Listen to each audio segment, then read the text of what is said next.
6వ అధ్యాయము ఆత్మ సంయమ యోగము 29వ శ్లోకము. సర్వభూతస్థమాత్మానం సర్వభూతాని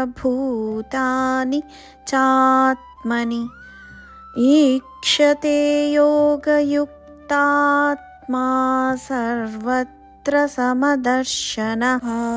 తాత్పర్యము: సర్వవ్యాప్తమైన అనంత చైతన్యమునందు ఏకీభావ స్థితి రూప యోగయుక్తమైన ఆత్మగలవాడును, అంతటను అన్నింటినీ సమభావముతో చూచువాడును అగు యోగి తన యాత్మను సర్వ ప్రాణుల యందు స్థితమై ఉన్నట్లుగాను ప్రాణులన్నింటినీ ఆత్మయందు కల్పితములుగా భావించును అనగా చూచును.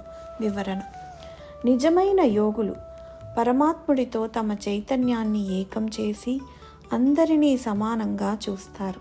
అంతేకాక ఇతర జీవులలో తనను చూస్తారు. అన్ని జీవుల్లో పరమాత్మను చూస్తారు. మానవులందరిలో ఒకే ఆత్మ, ఏదైతే భగవంతుడి ప్రతిరూపమో అదే ఆత్మ ప్రకాశిస్తూ ఉందన్న ఎరుక వారికి ఉంటుంది.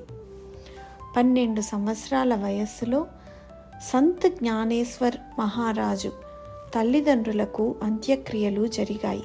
వారు పండితుల సలహాల ప్రకారం నదిలో దూకి వారి జీవితాన్ని అంతం చేసుకున్నారు. సన్యాసం నుండి తిరిగి వచ్చి 4 పిల్లల్ని పుట్టించిన పాపానికి ప్రాయశ్చిత్తం చేశారు. వారు సన్యాసం నుండి తిరిగి వచ్చి గృహస్థాశ్రమంను స్వీకరించినందుకు బహిష్కరింపబడ్డారు. జ్ఞానేశ్వర్ మహారాజుకు మరో 3 తోబుట్టువులు ఉన్నారు. అతను తన తల్లిదండ్రులపై విధించిన శాసనాలను మన్నిస్తూ పవిత్రమైన ఉపనయన ఉత్సవాన్ని వారికి చేయించమని వేడుకోవడానికి ధర్మసభలోని పెద్ద పండితుల వద్దకు వెళ్ళాడు. అనుమతి ఇవ్వాల్సిన పండితులు పుస్తకాలు చదివారే కానీ వాస్తవ పరిస్థితుల అనుభవం లేదు. వారు సన్యాసం నుండి తిరిగి వచ్చిన వ్యక్తి సంతానం కాబట్టి అనుమతి ఇవ్వడానికి నిరాకరించారు.